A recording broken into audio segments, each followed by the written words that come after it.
안녕하세요, 의학박사 신송원장입니다. 오늘 말씀드릴 내용은 유방을 약간 축소하면서 거상을 하는 거예요. 가슴이 큰 분은 유방이 다 처져요.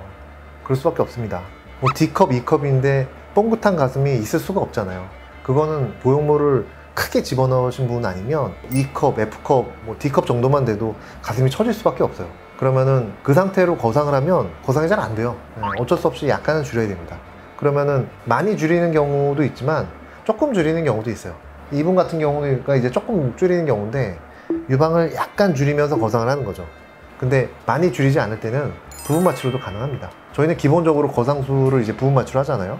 근데 축소는 사실은 대용량 절제는 전신 마취를 해야 돼요. 왜냐하면 구석구석 제거를 해야 되니까. 근데 이제 엄청 큰 분이 아니시다. 이제 그러면은 이제 부분 마취로 유방 축소가 가능하죠. 약간 축소하면서 무게를 좀 줄이면서 이제 끌어올리면 이제 올라갈 수가 있죠. 물론 멀티 레이어, 여러 가지 레이어에 레이어 바이 레이어로 계속해서 끌어당겨서 이제 봉합을 해야 됩니다. 그래야지만 이게 유방이 올라가는 거고요. 저희는 이제 반달절개로만 하죠. 투식절개나 뭐 옷자형절개 뭐 그런 방법도 있지만 일단 기본적으로 흉터가 저희는 적으니까, 그래서 만족도가 좋으시니까 이제 환자분들이 자꾸 오시니까 또 그렇게만 하게 되더라고요. 또 결과가 나쁘면 또 모르겠는데 결과가 대부분 괜찮아요. 나쁜 분도 물론 있지만 그런 분들은 이제 조금 더 교정을 해드리면 되고, 근데 대부분 결과가 썩 만족스럽고 되게 좋아하시니까 저희도 재미가 있죠. 보람이 좀 있죠. 이 여러분의 그 체형이랑 보여드리는 체형이랑 다르세요. 나랑 비슷한 체형이라 할지라도 나중에 결과는 또 다를 수가 있어요. 그냥 참고만 하세요. 이제 어쨌든 유방이 크고 처졌던 분이 이제 끌어당겨서 뽕긋해지는 모양을 만드는 건데, 저희는 뭐 보형물, 이런 경우는 이제 보형물도 넣지 않죠. 보형물 넣지 않고 오히려 축소를 해야 되는 상황이니까 그 다음에 반달절개만 해가지고 부분 마취로 이제 끌어올리는 거죠. 부분 마취로 거상술을 한다는 건 참 어떻게 생각하면 황당하죠. 원래 거상술이라고 하는 게 클래식한 방법이 전신 마취 해가지고 5시간 이상 걸린단 말이에요. 흉터도 막 O자형, 뭐 수직절개 되게 큰데 저희는 반달절개만 해가지고 이렇게 만드니까 진짜 사실은 황당하죠. 근데 일종의 패러다임의 변화라고 보시면 돼요. 수술법이라는 게 새롭게 나와요. 물론 뭐 금방 나오진 않지만 몇십 년에 한 번씩 뭐 새로운 수술법들이 대두가 되고, 제가 나중에 은퇴하기 전에 발표하려고 하는데, 왜냐하면 의사 선생님들이 하도 똑똑하셔서 제가 얘기를 하면 금방 따라하세요. 그러니까 다른 병원에서는 저희가 반달절개를 수술하는 방식이 어떤 방식인지 잘 모르세요. 제가 알려드리지 않았기 때문에.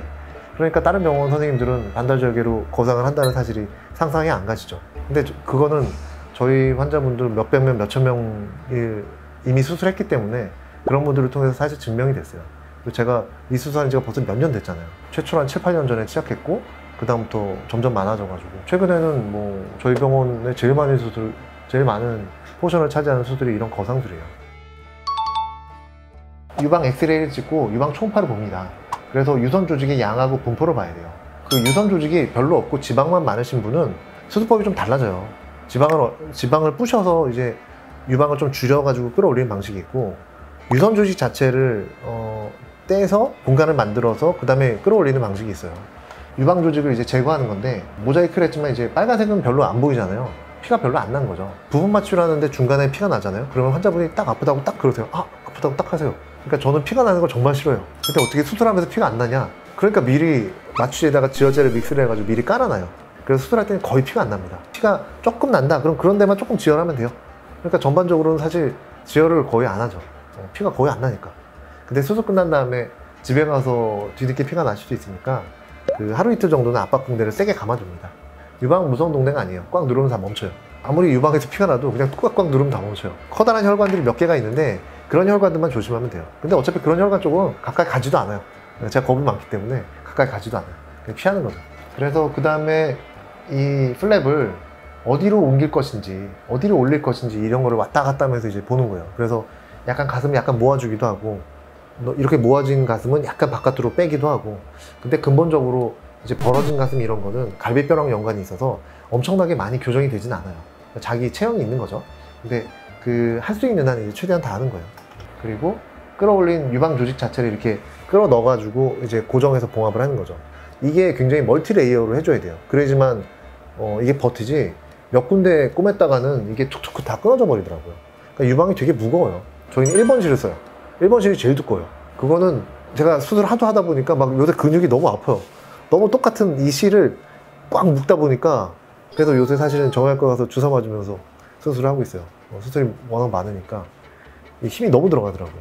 그 정도로 이제 굉장히 두꺼운 실로 꼬매는 거죠. 이렇게 멀티 봉합으로 가슴이 다시 처지는 거를 재발하는 걸 방지하려고 다시 굉장히 많은 부분을 꼬매게 됩니다.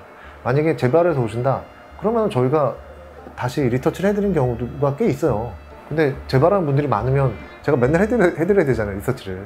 그러니까 이제 아주 그냥 재발 안 하게 하려고 그냥 여러 번 꼬매 놓죠. 환자가 편해야 제가 편한 거예요. 오늘은 여기까지 말씀드릴게요. 다음에 또 뵐게요.